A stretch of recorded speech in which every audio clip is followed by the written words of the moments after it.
વ્રત કે ઉપવાસમાં ખાવાની મજા પડી જાય તેવા ટેસ્ટી ફરાળી વડા બનાવવા માટે મિક્સર જારમાં 1 કપ જેટલો સામો અને ફક્ત 2 મોટી ચમચી જેટલા સાબુદાણાને ગ્રાઇન્ડ કરી લઈએ. આ રીતનો ફાઇન પાવડર તૈયાર થઈ ગયો છે.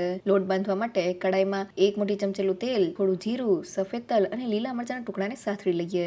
1 કપ સામા સાથે 2 કપ જેટલું પાણી કડાઈમાં એડ કરી દઈએ. તેમાં સ્વાદ પ્રમાણે મીઠું, અડધી ચમચીલો મરી પાવડર, 1 ચમચી ખાંડ, 1 મોટી ચમચીલો લીંબુનો રસ અને કોથમીરના પાન એડ કરીને મિક્સ કરી લઈએ. પાણી આ રીતના ઉકળવા લાગે એટલે ગ્રાઇન્ડ કરેલા લોટને ઉકળતા પાણીમાં થોડો એડ કરતા જઈને મિક્સ કરી લઈએ. હવે લોટને 2 થી 3 મિનિટ માટે કુક કરી લઈએ જેથી તે ડ્રાય થઈ જાય. લોટનું મિક્સર તૈયાર થઈ જાય એટલે તેને મિક્સિંગ બાઉલમાં કાઢી લઈએ અને થોડું સ્પ્રેડ કરી દઈએ. હવે 2 મીડિયમ સાઇઝના બાફેલા બટેટા લીધેલા છે તેને ખમણીની મદદથી ખમણી લઈએ. 1 કપ જેટલું બટેટાનું છીણ તૈયાર થયું છે. તેમાં 1/4 કપ જેટલા સિંગદાણા સ્વાદ પ્રમાણે મીઠું એડ કરીને લોટને ભેગો કરી લઈએ. ફક્ત 5 જ મિનિટમાં ફરાળી લોટ તૈયાર થઈ ગયો છે. તેમાંથી થોડું મિક્સર હાથમાં લઈને રાઉન્ડ શેપનો બોલ તૈયાર કરી લઈએ અને તેને 2 હાથ વચ્ચે થપથપાવીને વડાનો શેપ આપી દઈએ. ઉપરથી થોડા સફેદ તલને પાણીની મદદથી ચિપકાવી દઈએ અને હવે તેને ગરમ તેલમાં તળી લઈએ. ક્રિસ્પી ફરાળી વડા તૈયાર થઈ ગયા છે. એકવાર જરૂરથી ટ્રાય કરજો.